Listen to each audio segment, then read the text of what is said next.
97% of people will retire broke, not because they're lazy, not because they're stupid, but because they believe one single lie that was told to them before they turned 18.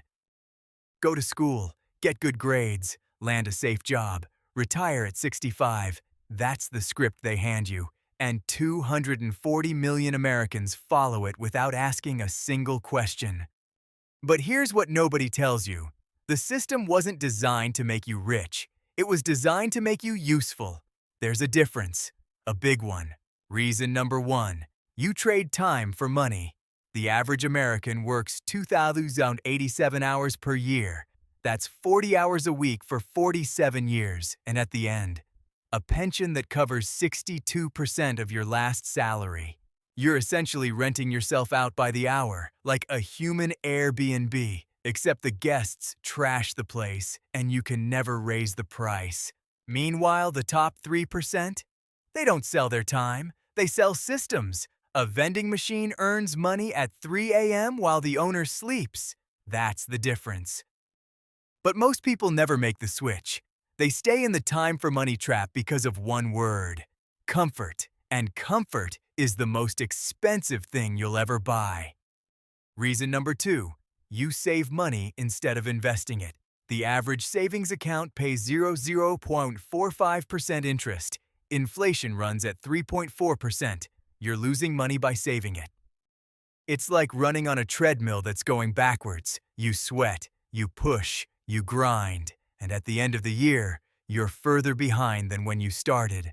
The wealthy don't save, they deploy capital. They put every spare dollar into assets that generate more dollars. Real estate, index funds, businesses, things that work while they sleep. $1 invested at age 22 becomes $21 by retirement. $1 saved? It becomes 87 cents. That's the math nobody teaches in school. But here's where it gets painful. Most people know this. They've heard it 1,000 times. Invest early, compound interest, blah, blah, blah. So why don't they do it? Reason number three, lifestyle inflation. You get a raise and immediately upgrade your life. New car, better apartment, nicer restaurants. Your expenses grow exactly as fast as your income.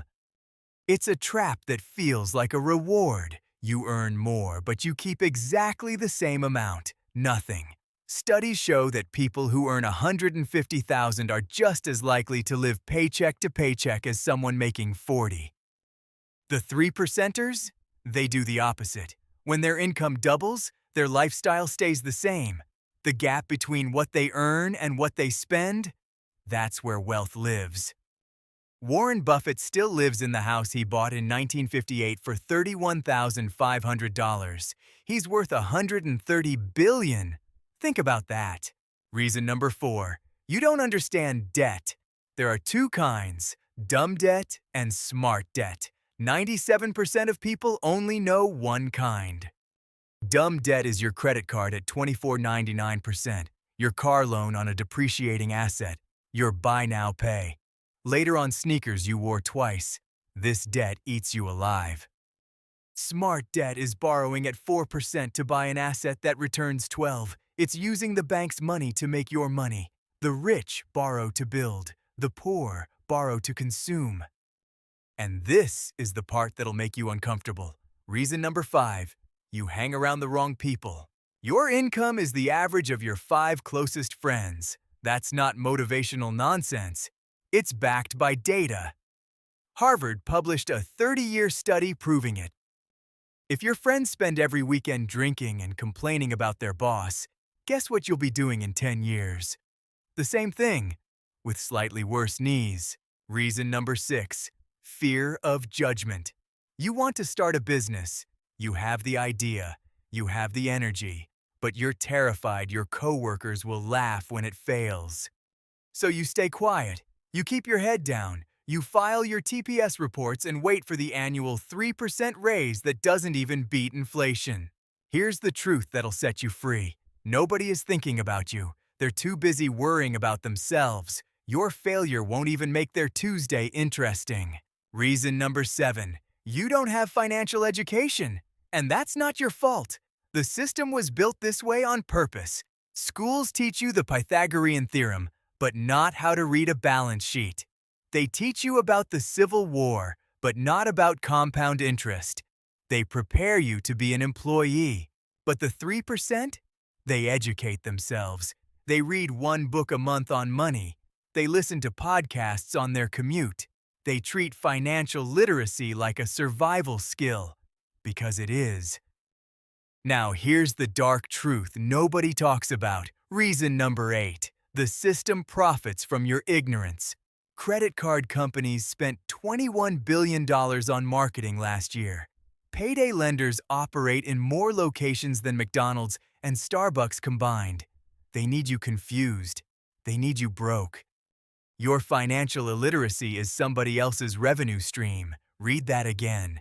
Your confusion is their business model. So what separates the 3%? It's not intelligence. It's not luck. It's not inheritance. 88% of millionaires are first generation. It's one thing: behavior. They don't earn more.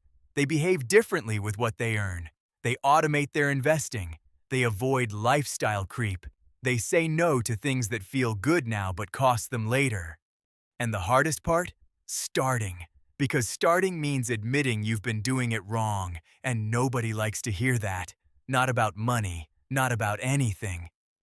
But if you're still watching, that tells me something. You're not the 97%, or at least, you don't want to be, and that's where it all begins. Drop a comment with the number of the reason that hit hardest. If it's number 5, about the people around you, I already know you felt that one. Subscribe if you want more truths like this. I'll see you in the next one.